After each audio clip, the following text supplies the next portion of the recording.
Ladies and gentlemen, here is Ronnie Corbett.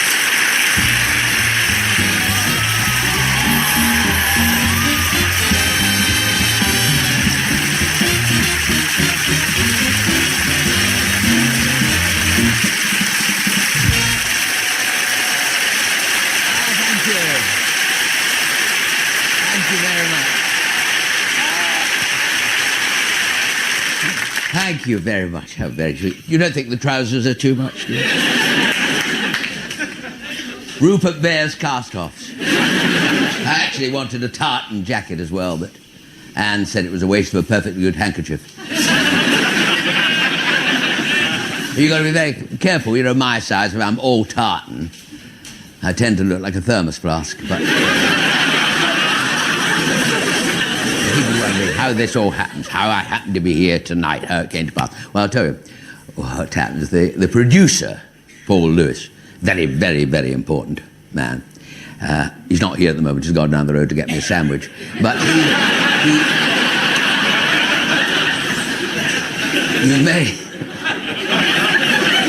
you may have seen him actually on the way in, you know, with his clipboard and his earphones and his red dress. Shouldn't worry you. But Paul wrote me this letter. No, actually, he phoned me up. Well, he didn't really phone me. He doesn't phone. No, he doesn't phone people, you know. He sent round Jonathan Aiken with a set of proposals. And he sent me... I can make jokes, by the way, about Paul, quite safe, because we've known each other for a number of years, you know. We went to the same school together. What I mustn't forget, he once managed the 5 Nolan sisters. There you go. Now, sadly, can only manage 2 or 3, but he did something.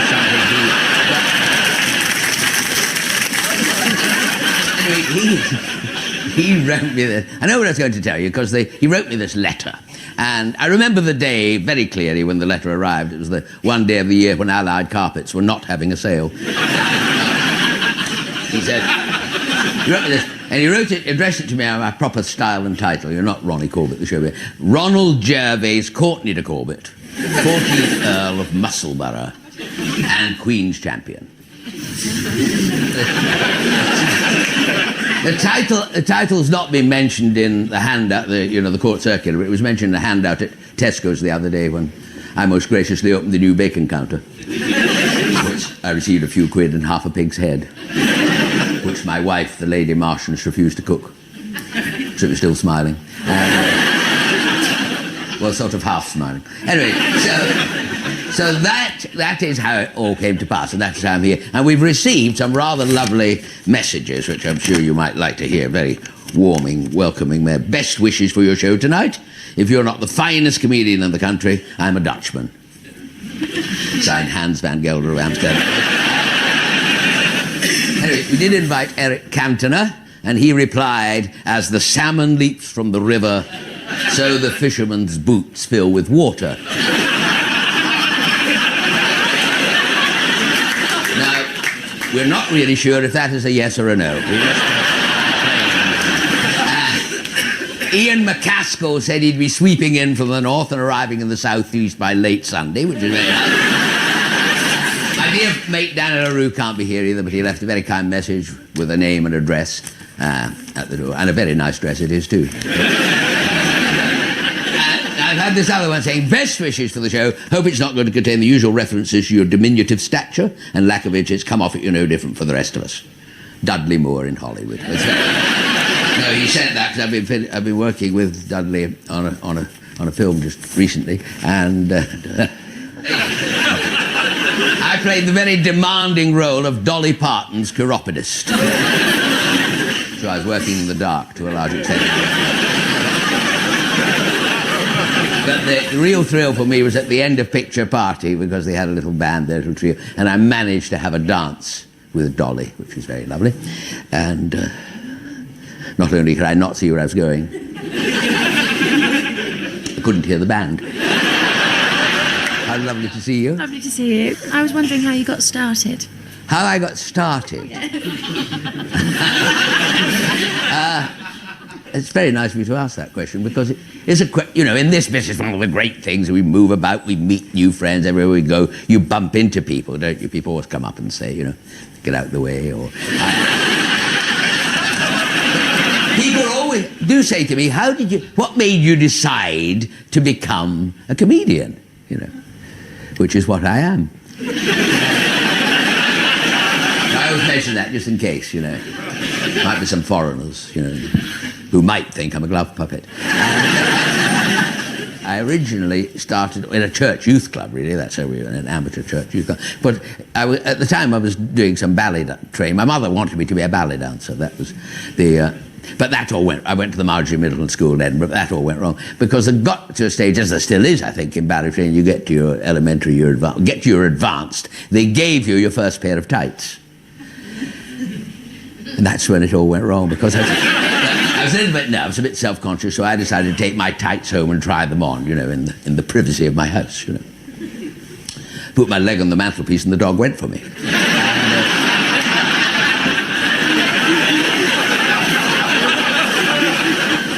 He did love the little chunky bits. Now, a week later, I got my confidence back, and I put the tights on again. I walked into the rehearsal room. Somebody said, "There's a funny place to hide your holiday money," and I never went back. I never went back to dancing. I got a job instead playing the piano in a pub. I went to, because I played this funny old pub. The publican gave me 30 bob to sit at the piano for a couple of hours. Customers gave me 2 quid to sit somewhere else. I was playing the piano, as one does, you see. And suddenly, in the middle of my piano, this fellow jumped up and he shouted, "That piano playing, he said, is diabolical," he said. "I've got a cat at home that plays better than that." Well, it all went quiet. Not as quiet as this, but... My old mother, who's sitting quietly in the corner, taking the back off a fruit machine, she jumped to her foot. I forgot to tell you, she had a wooden leg. She said, "Sir, are you mad? Or have you been drinking the bitter?" This fellow flew out the pub, and he came back with the cat, sat the cat down on the piano stool, and it started to play the piano, the cat. Now, it wasn't wonderful, little bit weak with the left paw, and couldn't quite reach the pedals, But who can?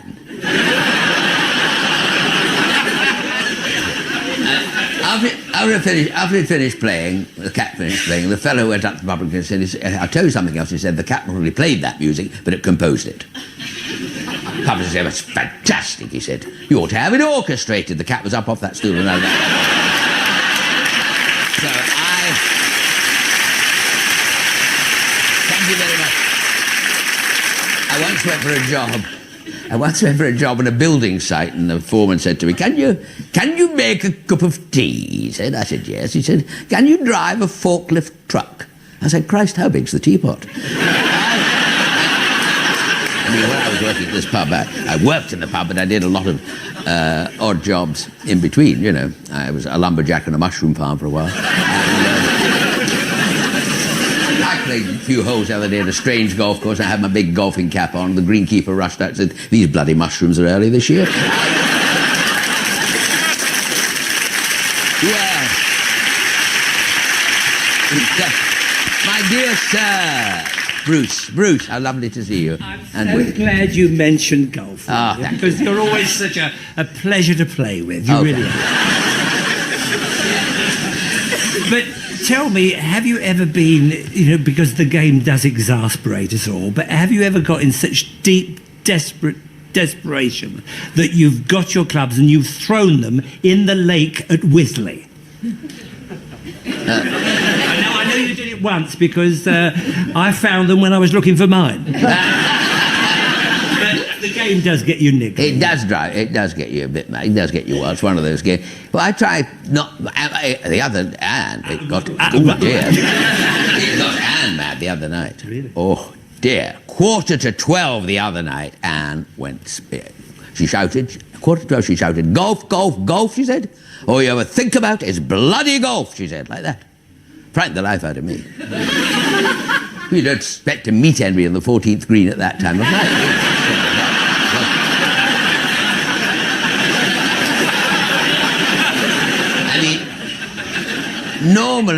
Normally when I play on a Sunday, you know, I take up, like you do, Bruce, I'm sure, take up a nice tray before you go off with coffee and tea for Winnie and get to the bedroom. And I know, the other day I went up with a tray to Anne with tea and toast and bacon and egg and sausages. And I said to Anne, said to me, that looks really lovely. I said, it is. Why don't you go downstairs and get yourself some? for a little joke. And I was going to say that a little story I was reminded of the other day by Nick Faldo, a little informal bonfire I threw after my golf lesson. And wasn't much of a bonfire, you know. Don't you ever try to burn clubs? The woods go very well, but the irons tend to hang around for a while. But this story was about a fellow who went on a luxury cruise for his holidays and he fell overboard. He's in this. No, by the way, the other day somebody said, I thought you were going to tell the one about the girl who stowed away on the vessel and was discovered 4 days later, marched into the captain's cabin. And the captain said, I understand you've been stowing away on this vessel for 5 or 6 days. Well, how come? She said, well, I'll tell you what happened. I got on the boat the first day. Second day, I bumped into your second officer and he's been allowing me to use his cabin facilities, his showers, bringing me meals 3 times a day and being generally very sweet.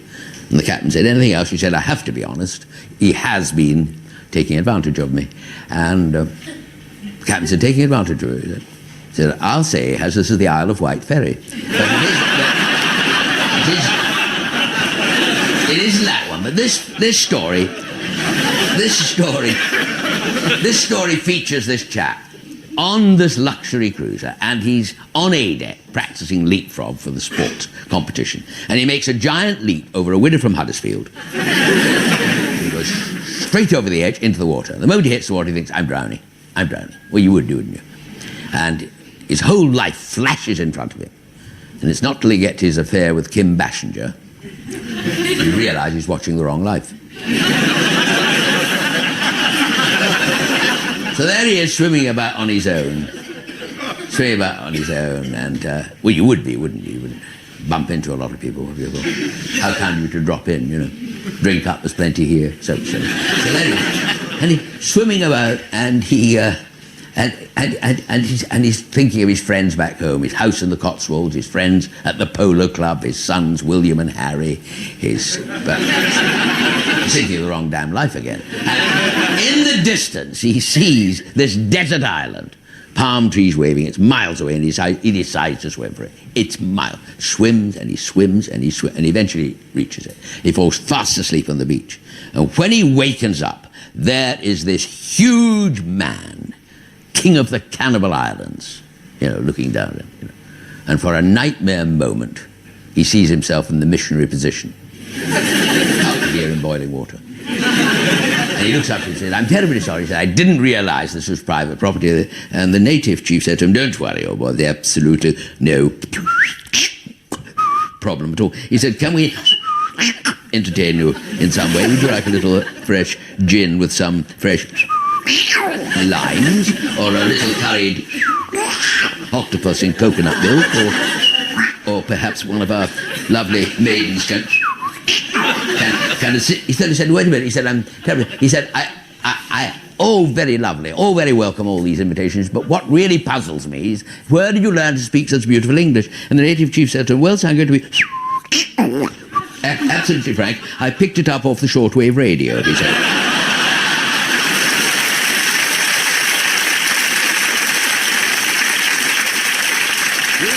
There's a little song that kind of fits in here, and just finish it. Now, since my girlfriend Sal met Miss Elsie Wolf, leading decorator of the nation, it's filled that girl's mind simply full of ideas on interior decoration. For instance, she assumes that the colors of our rooms are the most important factors in our lives. And if a lot of bedrooms were pink instead of red rooms, there might be many more contented wives. And so she's put all color from her sight, and everything she owns is black and white. She's got a black and white coat, a black and white hat, a black and white doggy, and a black and white cat. She's gone so far that she started to look through the daily advertisements for a black and white cook. She's got a black and white shack and a new Cadillac with a black and white design. Oh, she thinks black and white, she even drinks black and white, a black and white baby of mine. She got in a fight with a black and white guy. She gave him black and white teeth and a black and white eye. So they rushed her off just as quick as a wink in the black and white Mariah to a black and white clink. She said, "Why, sorry, my loves," and with her black and white gloves made a most disgusting sign. Oh, how her family weep, 'cause she's the black and white sheep, a black and white baby of mine.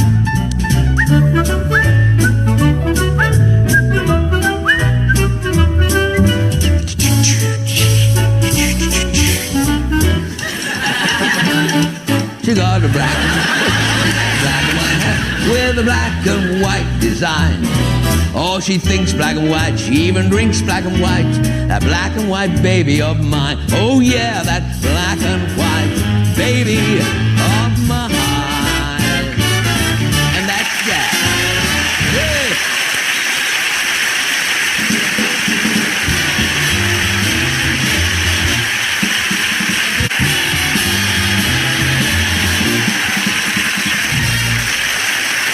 Thank you. Thank you. Very nice. Very nice to see you, Laurie, sitting there, not behind the screen. Lovely. We were, I can tell, can't I? Tell the story. We were going to have a fiddle player because we're going to do a sort of kind of Parisian bit later on. But Laurie auditioned two fellas, and I mean, the first chap arrived very, very smart, you know, with digital cufflinks and Bristol cream on his hair and imitation crocodile case, and he opened it up, brought out this beautiful violin, and he started to play it. Absolutely diabolical it was. The second fellow arrived, well, Laura, I mean, dear me, an old dirty old raincoat tied at the waist with string, holes in his shoes, 5-day growth of beard, greasy old felt hat, under his arm this dirty old newspaper parcel tied in rotten old string. And he undid it, he brought out this battered old violin, didn't he? Right? And he started to play it. He was a bloody sight worse than the other fellow. I've never seen your face, because I know a little bit about it, because I played a violin. Could I have my violin, please? Because I've played a bit of it.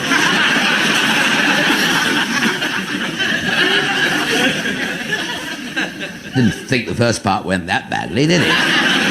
Easy, I didn't ask for another piano. Now you see why good violins are so scarce. I'll show you this because you'll be interested. Well, you may not be, but if I say you're interested, you might be. This is quite interesting because I will equip it or play it. This violin. Now, this violin was given to me by my grandfather, Ronnie Corbett, and had a nasty accident in a sawmill. And I shall never forget the day he gave it to me. I remember, and I thought how little he knew about music, because he said, he looked up to me, he said, Ron, he's one of the few people who had ever been up a vacuum cleaner. He was a sleeping car attendant on Hornby train set. He said, Ron, he said, look what I've got for you, he said, a piano. So for years I didn't realise I couldn't play the violin. I thought I couldn't play the piano. I took a correspondence course in this. I paid for 100 lessons, but only ever received the first 2. And I'm not accusing anybody. It's a bit of a coincidence that our postman is now working under the name of Nigel Kennedy. You listen, the next time you hear Nigel Kennedy play, he's very, very good at all the advanced stuff, but when it comes to... hopeless. He's hopeless. Because that was the first 2 lessons, you see. Never cheat for me. And then I had to give up the violin, I'll be truthful, because I was getting terrible ringing in my ears. You know, terrible. And let's face it, this, you know, is bad enough. And if you've got ringing in the ears at the same time, well, it's bloody awful. Ring, ring, ring, ring, ring, ring. It used to go So I went to see our local doctor, and he wasn't much good, actually. He said, have you got a sore throat and a nosebleed? I said, no. He said, that's a pity, because I've got something for that. I said, this ringing went on right through until yesterday, curious enough, and I went into this shop to buy a shirt for the show tonight. The shirt, and the one I wore in the first place. And we're coming to the exciting bit here.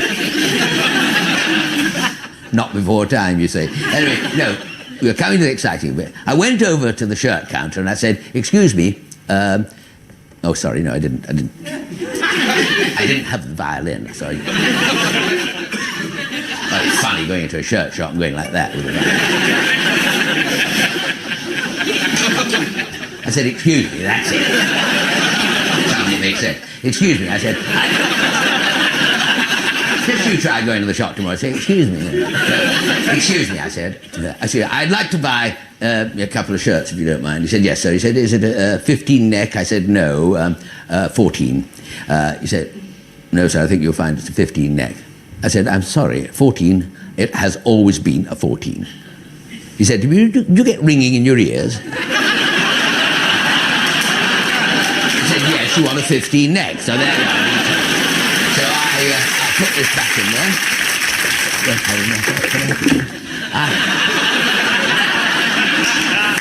I like to walk up and down a bit like that, you know, just stretch my legs. And left it a bit late, I know, but anyway.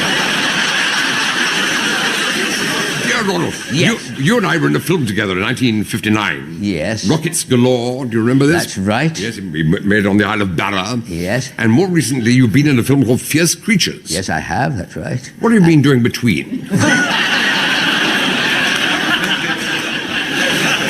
Not enough, really.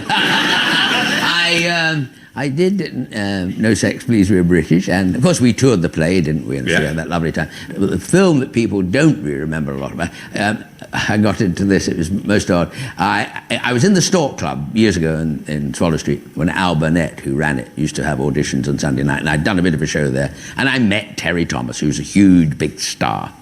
Afterwards he said, come and have a drink, and he said how he'd enjoyed it, you know, how funny it was and all that sort of thing.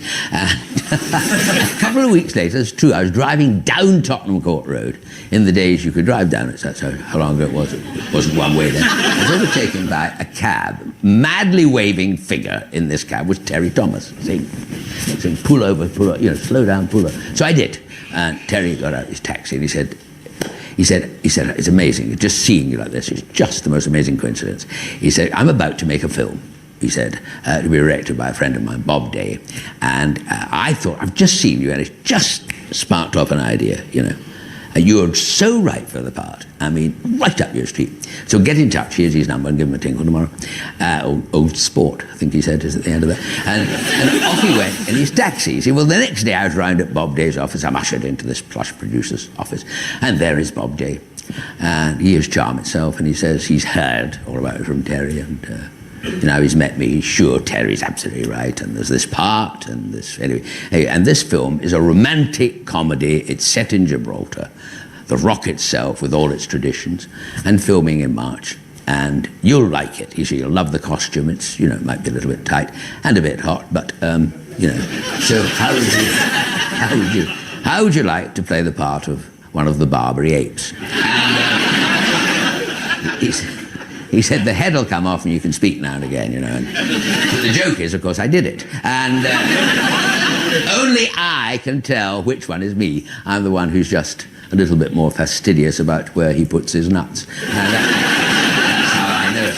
But that is the luck of the draw, the luck of the business, isn't it? You'd have to take the rough with the smooth, these funny roles. Everything seems to happen to me. I make a date for golf, and you can bet it's going to rain. I try to give a party, and the neighbors all complain. I travel Eurotunnel, and they settle like the train. Everything happens to me. Each time I have roast turkey, I'm the one who gets the neck. I do a gig, they pay me with a bonny bouncing check. And then there's my investments, Barings Bank and Polypeck. Everything happens to me. I once appeared in Star Trek back in '64. I hoped that in the role I'd make it big. I stepped on William Shatner's line, and how he swore. I wish I hadn't said, don't flip your wig.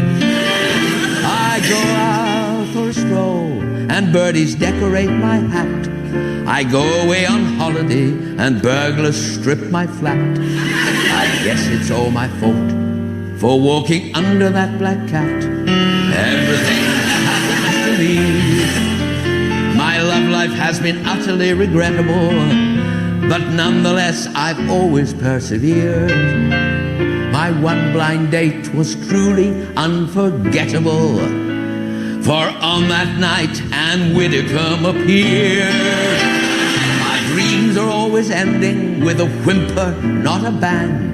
On last election day, I bet a grand on Ian Lang. In 1965, I did a musical called Twang. Everything happens to me. Oh dear, funnily enough, thank you.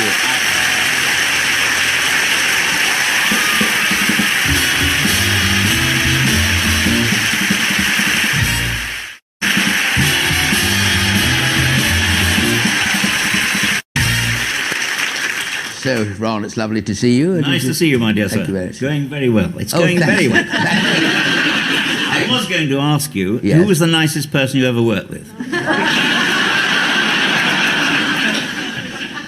I think probably Basil Brush, I would say. No, that wasn't really the question. No. Anything for a cheap That laugh. wasn't No, really that what I was... No, the question, you mentioned Twang. Yes. Now, am I right in saying that you worked in another musical in the West End before we even met? Yes, that's right. That's absolutely right. Yes, I got a job in another one that was going to take place at Drury. I borrowed some money. I borrowed £4,000 to buy a house, which you could do in those days. And I went to see the bank manager in Camden Town, still with Camden Town. And I said, I'm going to do this musical at Drury Lane, and everything works at Drury Lane. All lasts with My Fair Lady, been on God knows how many years, and Plain and Fancy before that.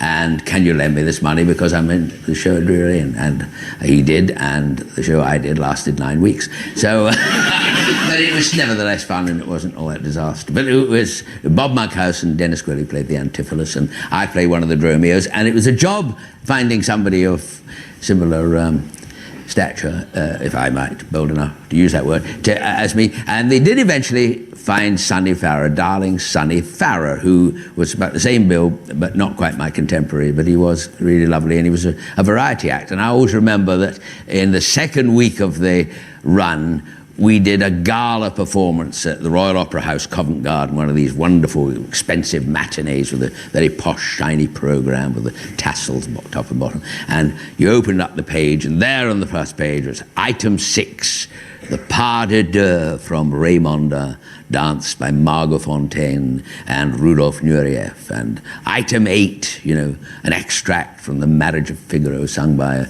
Mirella Freni and Tito Gobbi. And in between these two grand items, item 7 was Sonny Farrer, 5 foot of fun with a banjo. Always remember dear Sonny with his banjo, and indeed the show, because the show, Richard Rogers, although he was struggling and everything like that for all that time, Richard Rogers was backstage with us every night, and that itself was a great honour. There's some great numbers in Boys from Syracuse. It was loaded. Falling in love with love is falling for make-believe. And what about this can't be love because I feel so well, no sobs. But my favourite, I think. Hawks and crows do lots of things, but the canary only sings. She's a courtesan on wings, so I've heard. Eagles and storks are twice as strong. Oh, the canary knows his song, but the canary gets along. Gilbert bird, sing for your supper and you'll get breakfast. Songbirds always eat if their song is sweet to hear. Sing for your luncheon and you'll get dinner. Dine with wine of choice if romance is in your voice. I heard from a wise canary, trilling makes a fellow willing. So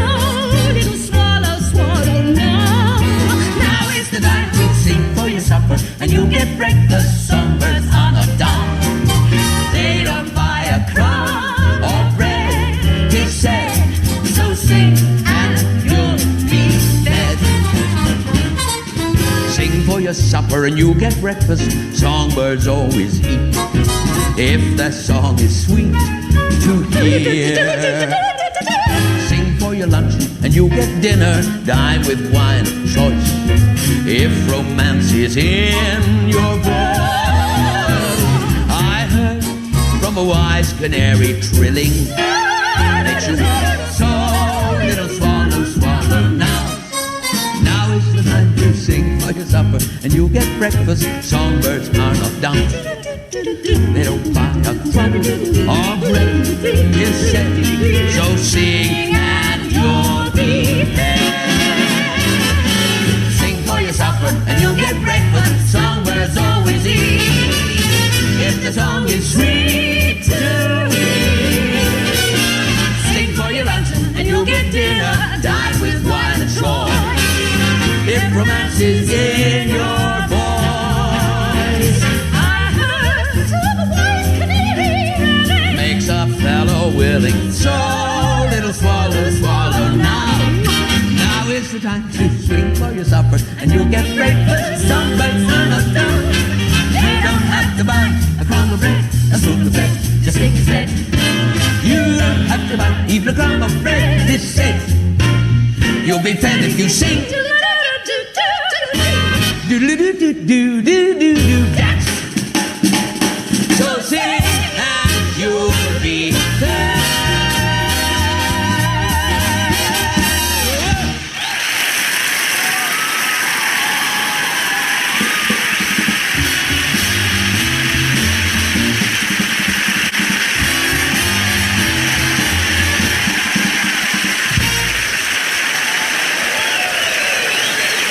Thank you. Thank you. Thank you. Lovely and cool. I'd like to thank, by the way, London Weekend for the splendid expense they've gone to in this wonderful set for everything, piano. All comes flat packed. Very, very nice. This is actually my own piano. Travelled it everywhere with me for good luck. And found it in the cornflake packet. And where is Linda? Because Linda, hello, darling, how are you? I'm very well, thank you. Yes, darling, very nice to see you. I've got a little question. Yes. It's a bit impertinent of me, Ronnie, but you've been talking about the piano, and I've seen you several times sitting at pianos. Do you actually play the piano? Well, when I'm allowed to, I do actually play, you know. I mean, curious enough, you should ask this question, because here I have the certificate from the Royal Vienna State Academy of Pianoforte Arts. Yes. Phone Slough 899. Now, this piano actually is a very, very old piano, you know. I can remember Christmas evenings at home, the old days in Edinburgh, the whole family would stand round the piano like this.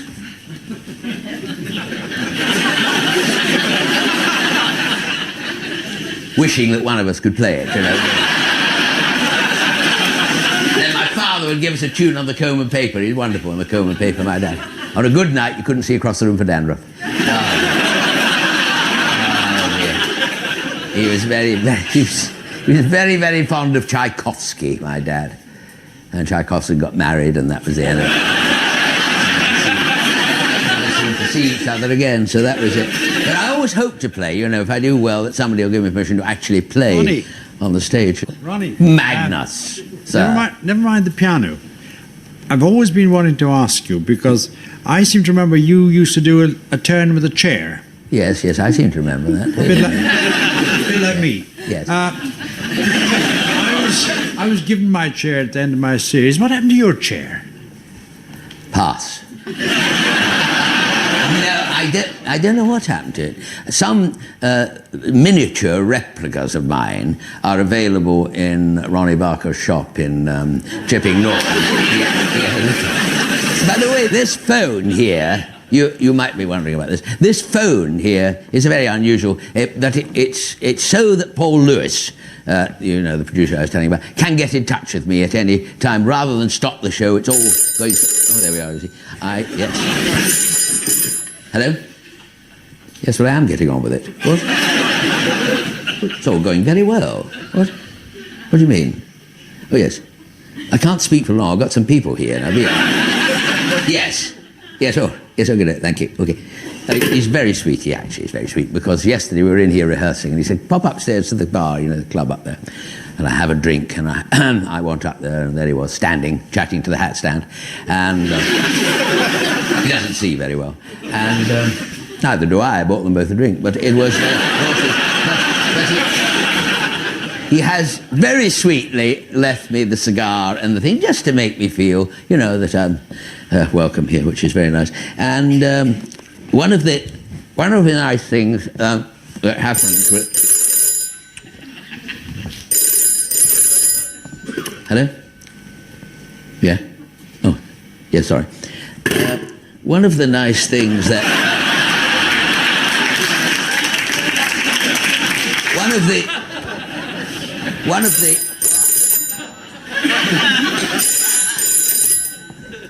Hello? Mm-hmm. Absolutely right, yes. Should have thought. I'm sorry, Paul. I'm very sorry. Did Nigel see it?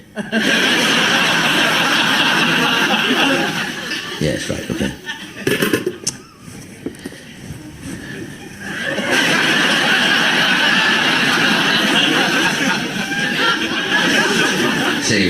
A present for Freddie Starr.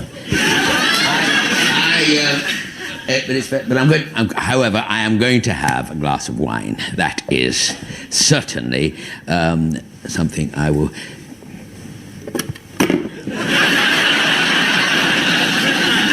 Now, I wouldn't normally do this. I wouldn't normally drink like this, not when I'm working, but I've got a terrible cold and I can't get rid of it. I've had it since I was 11. I went to see the doctor with my nose, and I didn't actually see him with my nose, obviously. I saw it with my eyes. But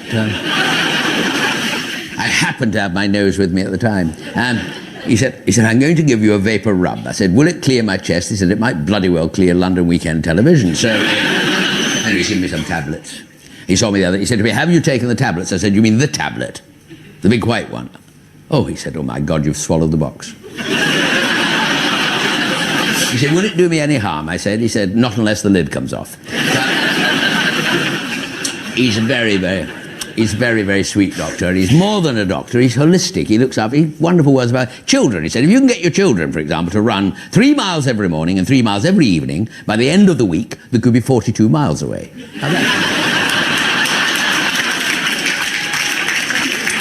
If you know anybody who's getting married, he said, be sure and have a home movie made of the ceremony. Very often in years to come, you might feel a bit low, a bit depressed. You run that film, it's like a fairy tale.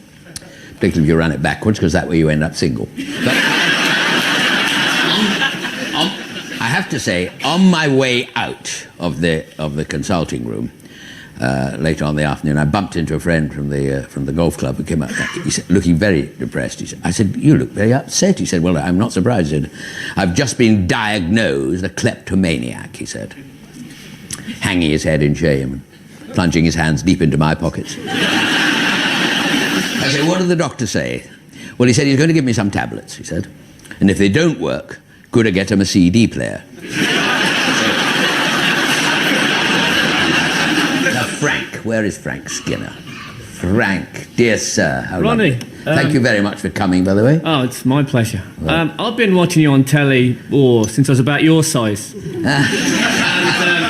I'd say you're a very big influence on my career. Who were the influences on your comedy career? Well, that's very, very kind of you. I say so. Thank you very much for that.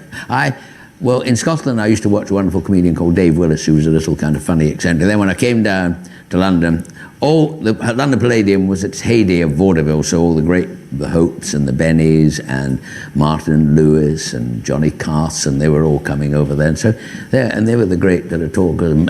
Chevalier doing his one-man show. They're people who seemed to talk, and you spent time with them, and when you left, you felt you had met them. So I always loved seeing them. You start answering questions like this, of course, you made me feel seriously old. I know you didn't mean to, but you do get these feelings. So you do get to a certain age, and you're tender and things like that about age. You bend down to tie your shoelaces and think, what else can I do when I'm down there? That type of thing.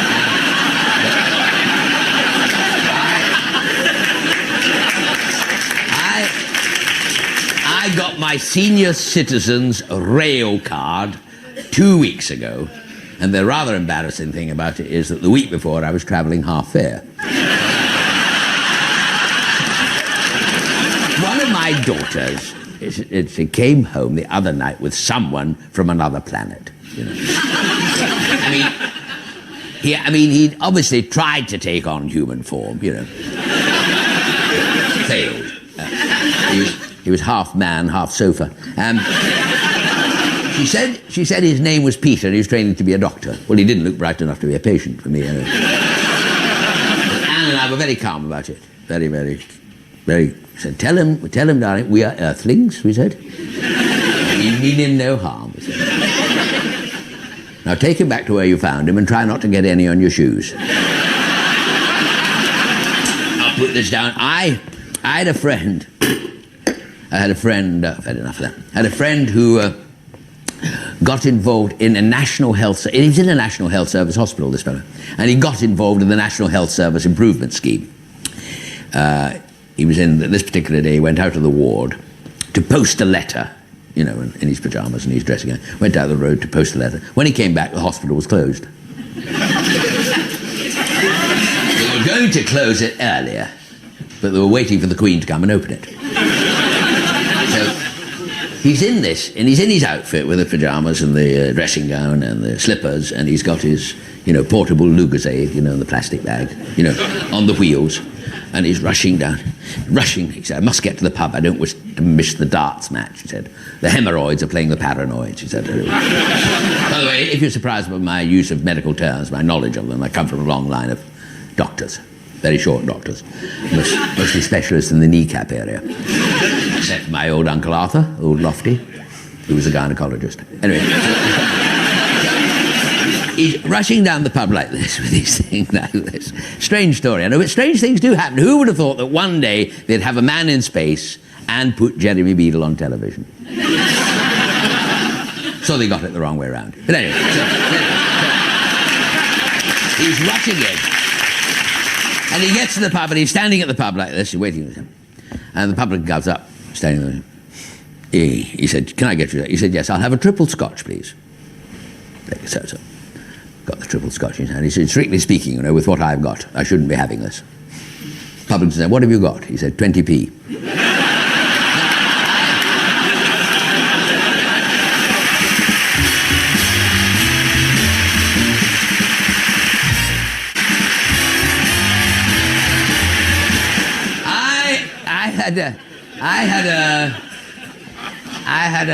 I knew this girl. I knew the girlfriend of the family who had a complex about her bosom, her figure, her shape, you know. And she was sent to this specialist. I'm not, by the way, very good at telling stories about this sort of thing. My Scottish upbringing, you know, full of repression. You know, we used to play doctors and nurses in Linda Marchbank's garden shed. I was always the one they sent for more bandages. The time I got back, Linda Marchbank was up and about and fully recovered. You know. They're all playing hopscotch, you know. For years I thought that sex was something you did on one leg. Every time I tried it behind the Odeon, I fell over. I used to have this fantasy, too, that Honor Blackman would creep into my bedroom, put her hand down her blouse, and bring out 2 cup final tickets. I went to see the doctor about that. He was no use at all. He wanted to buy the tickets. This lady has arrived at this doctor's in Harley Street, and he said to her, he said, yes, you're absolutely right, he said, there is a wee technique, he said, that's awfully good, that we have brought over from America, and we can certainly help me. He wore his glasses like that, and he said, had a theory that it saved wear and tear on the lens. He said, it's awfully good, this wee technique. He said, what happens is, he said, we implant a little airbag type of thing in each bosom, and the valve is actually, he said, under your arm. Awfully discreet, he said, and I think you'll find it's money well spent, and you inflate your bosom. So she has it done. All very successful. She's going out for a first night with a little friend, and she's getting dressed in the decorated dress, and she's in front of the mirror. That's very, very tasty, she thinks. So, with her friend in the little cocktail bar down the road, sipping there. Little chap pops in. Hello, ladies. You're looking very tasty. I would say very nice. Can I buy you a drink? This little lad says. She turned round and she said, do I know you? He said, no. He said, but I think we go to the same doctors. Thank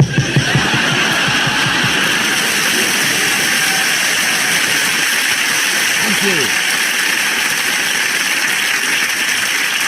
Like there's people everywhere. I've had my wear and tear.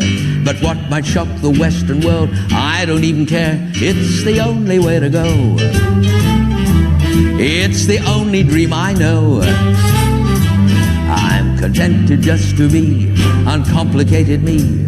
So don't dig any deeper. What you get is what you see. I'm the only man you'll find who has nothing on his mind. 3 cheers, hand me a beer. Watch my dreams become real. Oh no, please don't go. I can't tell you how happy I feel. We'll be happy till we die. My lovely dreams and I relax until they take us to that stage up in the sky. And that's the only way to go. It's the only dream I know. It's the only way. It's the only way. It's the only way to go. God bless. Good night.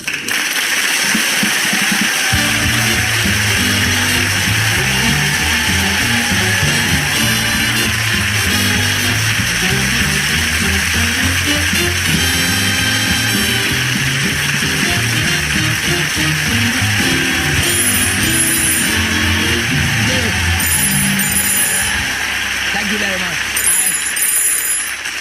Thank you. I've only just come. Hello? Ah. Oh, that's very nice. Thank you very much. Very nice. That's Paul saying he's going to let me play the piano. Linda, he's going to let me play. Oh, I'm so pleased about that because, I've had so many funny letters from people, the usual people, my wife and her mother, and our local vicar.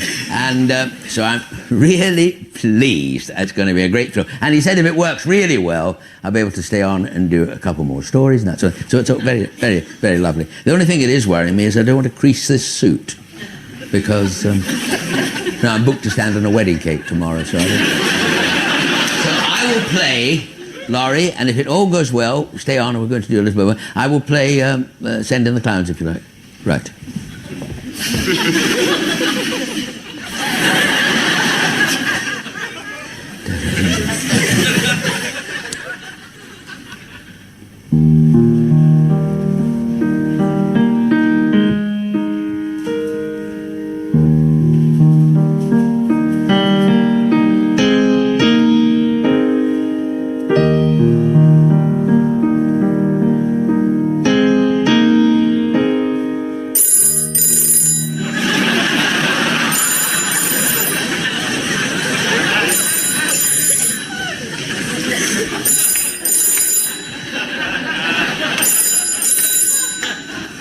Hello? Yes. All right, thank you. Good night.